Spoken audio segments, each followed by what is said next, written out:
everyone, Sam here at Model Chili Scale Models, and this is Polar Light's 1:1000 scale USS Defiant from Star Trek Deep Space Nine. And just having a quick look around the box here at some of the details. It's a relatively new kit. I bought this a little while ago. I think it's 2 or 3 years old now, but something I've wanted to build for quite a while. And here's the instruction sheet. Pretty straightforward. There's not many parts to this kit. As you can see, it's just all on one side here, all of the placement of the parts. And the decal instruction guide and painting. And here's the extensive decal sheet. So not quite as thorough as my previous Star Trek build. There's just a few panels here, and here's a closer look at the plastic parts. So upper and lower hull. It's pretty sharp detail, pretty simple, lots of nice panel lines, and a few extra bits and pieces, and all of the clear parts. So this kit would be a good candidate to light up, but I don't usually go for that, so I'm just going to get stuck in with the building. First I'm going to do all of the clear parts, just because I can attach them to the model and then mask them over and paint the rest of it up. So just cleaning up the parts here with my Tamiya side cutters. And what I'm doing here is just sinking down the clear pieces ready for the coating of transparent blue from Vallejo model colour here.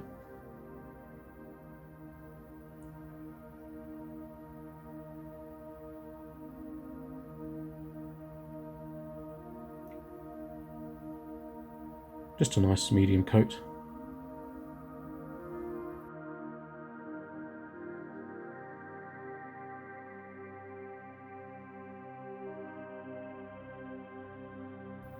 These side cutters are of the pointed variety, if you're on the lookout for the particular type. They're a little bit more expensive than usual, but they're pretty durable and well worth it. So here I'm just gluing on the clear piece for the deflector, using a bit of Tamiya extra thin cement. Now being careful not to get glue on the painted part, because the paint will run everywhere. And so there I'm just gluing it once it's been put together along the seam.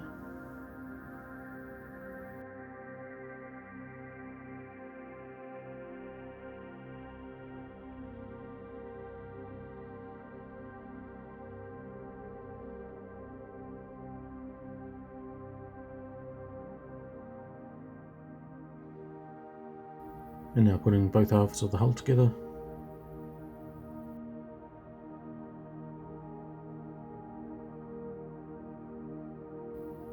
And finally building up the warp nacelles, or the warp pods. Pretty unique to the Defiant. And again, I don't usually spend much time cleaning up, I just use the side cutters to cut away the spare bits of sprue.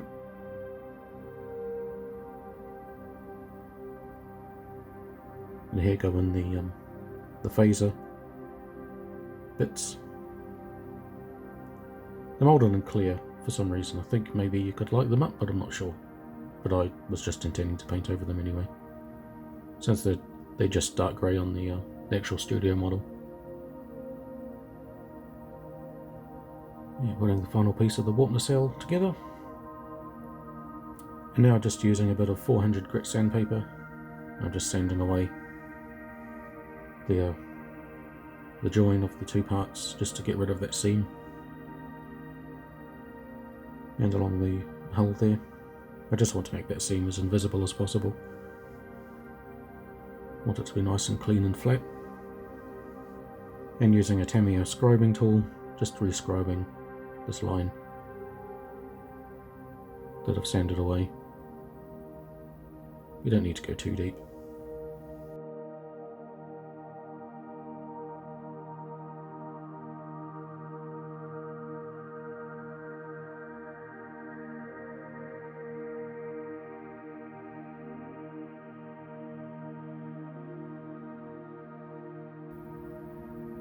And attaching the last two phaser bits.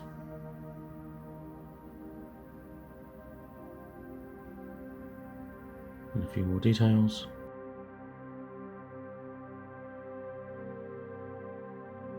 And here I'm just using some Vallejo plastic putty just to fill in that gap between the wall of the nacelle and the cowling.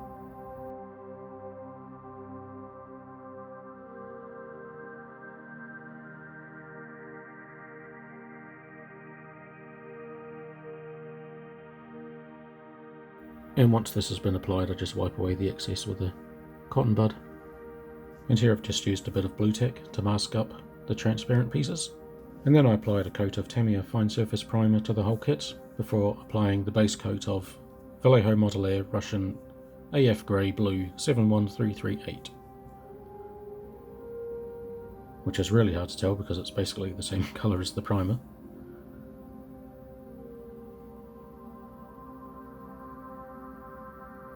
Although a little bit more blue.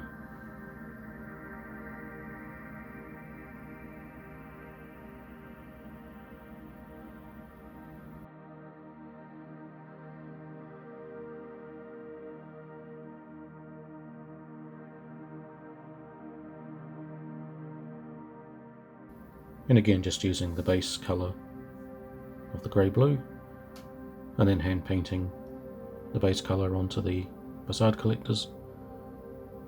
Just multiple thin coats.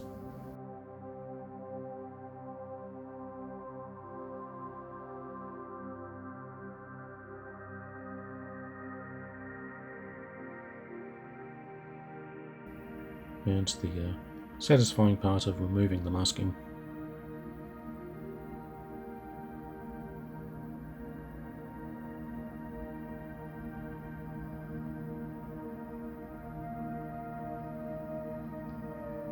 And now just painting over the copper strip across the facade collector. And it looks a little bit messy here, but what I did later on was just scrape away the messy line with a toothpick, just to make the line a bit thinner and a bit cleaner.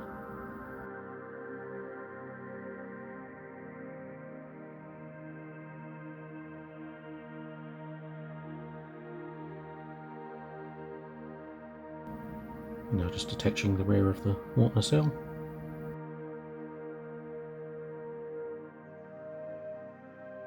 And here goes a little bit of white glue just into the impulse engines.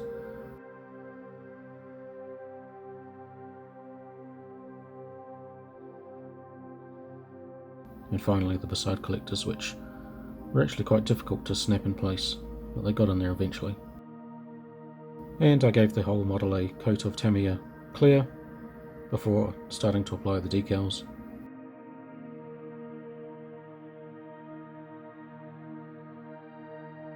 So for this kit I just applied the decal for a couple of seconds in water and then just left to soak.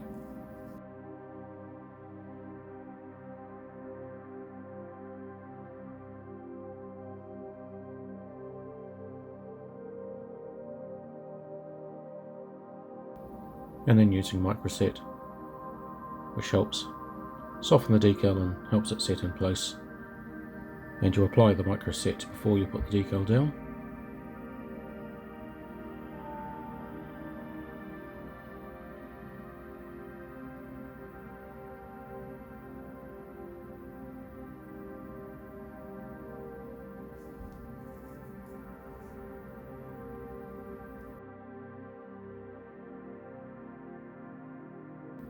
And these decals were super thin, a lot thinner than what I'm used to on previous kits, so I had to take a little bit of care in applying and moving them around. Because as you'll see in a moment, these decals tended to break up spontaneously, without much pressure. I had quite a few decals that just completely splintered up into multiple pieces. Unfortunately I didn't get much of it on film, but there was at least one that I managed to capture. And in these situations there's not a lot you can do about it really. You just have to work with the mess that you've been given and carry on.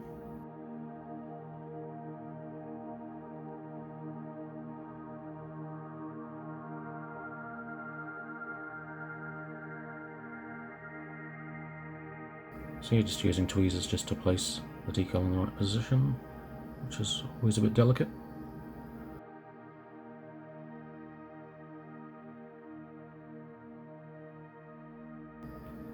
Now these gold panels on the deflector housing didn't quite line up correctly. They were just a little bit too thin for the actual panel lines.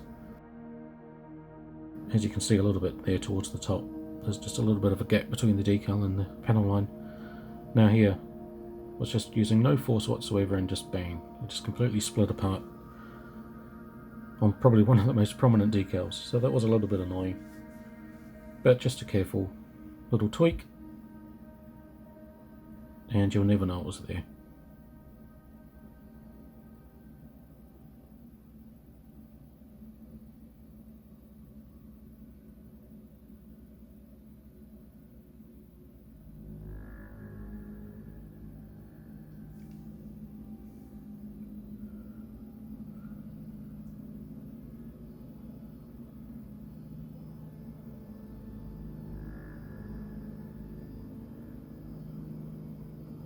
Luckily these pinstripes went down without any hassles. So now just painting up a few more details before I apply another clear gloss coat. So just some basic dark greys, medium greys, just to various bits and pieces.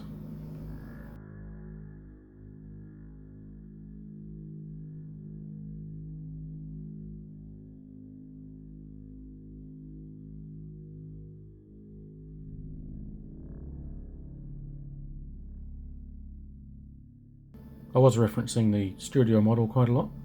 I had a really nice set of photos of the model they used during filming, and it was a lot more dirty and rough than I initially thought it was, so that was quite interesting. So as you can see later on that I tried to replicate the same effect on this model, that it wasn't a nice clean pristine Starfleet ship. It did have a bit of grunge to it.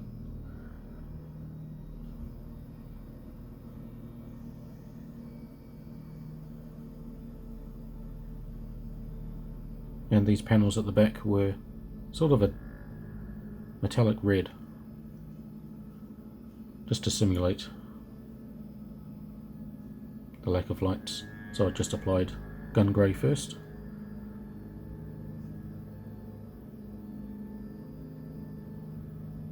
And then over the top of that, a transparent red.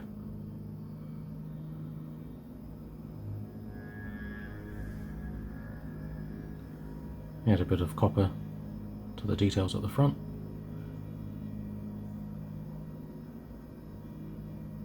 And some dark grey for the hatches along the back of this, whatever it is. Some sort of venting system maybe.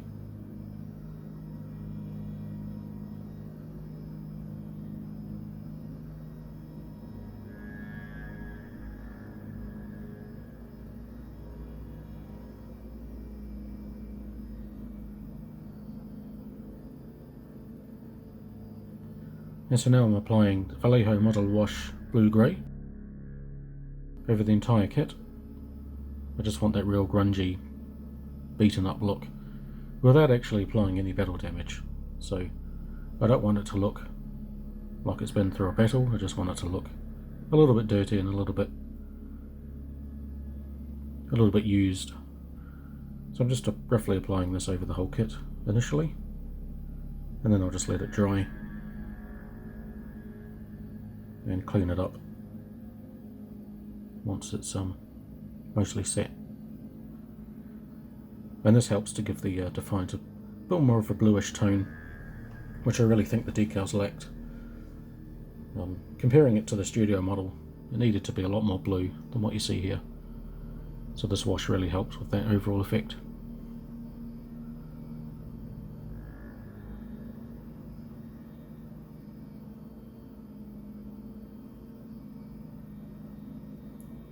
And this takes probably from a few hours to a day to completely set, depending on the temperature and what sort of environment you're in. Sometimes it can just take a few minutes.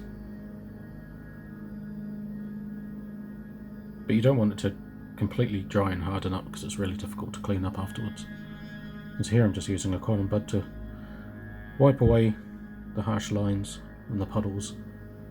Just using a little bit of acrylic thinner soaked in the cotton bud, just really helps it to get moving. And I don't want to wipe it away completely, I just want to soften a lot of these patches.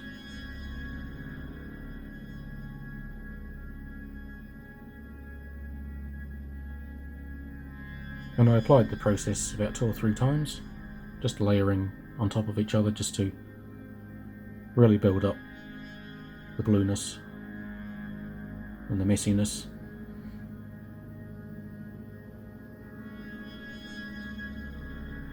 And after this I went through and applied it through all the panel lines as well, just to give it a nice even appearance.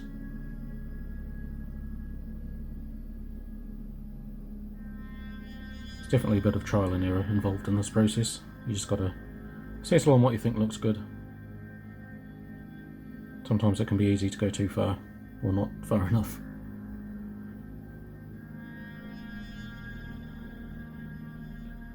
And so finally, I'm just applying the base coat over the top of the whole kit, just to help soften down some of the details, to flatten everything out just a little bit. Again, this is really easy to go too far if you're not careful. So just applying a really thinned down solution from a distance, and finishing off with a coat of Tamier's Flat Clear from a can, and there's the finished result. Nice and flat and nice and grungy. So for this build I wanted to do something a little bit special for the base. So after giving it a coat of Tamiya Fine Surface Primer, I handed it over to my partner and artist Debs, who did an absolutely amazing job of painting up the wormhole. So I'll shut up for a while and let you sit back and enjoy the process from start to finish, and I'll be back at the end to give you my final thoughts and to wrap everything up. So enjoy.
So once Debs had finished painting up the wormhole, I gave the base a coat of Tamiya Flat Clear just to seal everything in and to make it a little bit more camera friendly. But here it is all wrapped up with the model attached, and overall I think it's come out really nice. I'm absolutely blown away by the job Debs did with the wormhole. It far exceeded my expectations, so yeah, I'm really happy with it. And as for the kit itself, aside from the few issues I mentioned with the decals and a few parts to fill it, a few gaps to fill in, I'm really happy with the overall package. It's a nice little size to sit on your desk or a shelf, and it's relatively affordable, so it's a neat little side project that doesn't take very long to put together, and you can really go all out with the painting and the weathering. You can make it as clean as you want or as dirty as you want, and I still think it will look pretty awesome. So as always, let me know what you think in the comments below. If you've got any questions, I'll do my best to answer them. And as always, I'll be putting up photos on all my social channels, so be on the lookout for those. And so let's take a closer look at the kit itself. So I think the flat coat and the blue wash came out really well. It's probably a little bit more grungy than the actual studio model, but I'm really happy with how it looks. I didn't want it to look too clean, and obviously didn't want it to look too dirty. I think I found quite a nice balance. There wasn't really any more weathering that was needed for the Defiant. And a closer look at the wormhole itself. Just amazing amount of detail. The background stars and the shafts of light. It comes across as quite animated, at least in my opinion. But yeah, keen to know what you guys think of it. It's my first real sort of collaboration on this channel. Debs doesn't actually have a YouTube channel herself, but she does have a Facebook page. So I'll put a link to that in the description. She usually does more down-to-earth paintings, but I'll put a link in nonetheless. And here's the Defiant next to my previous 1:1000 build, the USS Enterprise. And I have a feeling the Defiant's a little bit too big in this scale, but the true size of the Defiant is up for debate, so feel free to argue with me on that one. So I hope you've enjoyed this build, and thank you for watching. So until next time, a Federation starship with a cloaking device.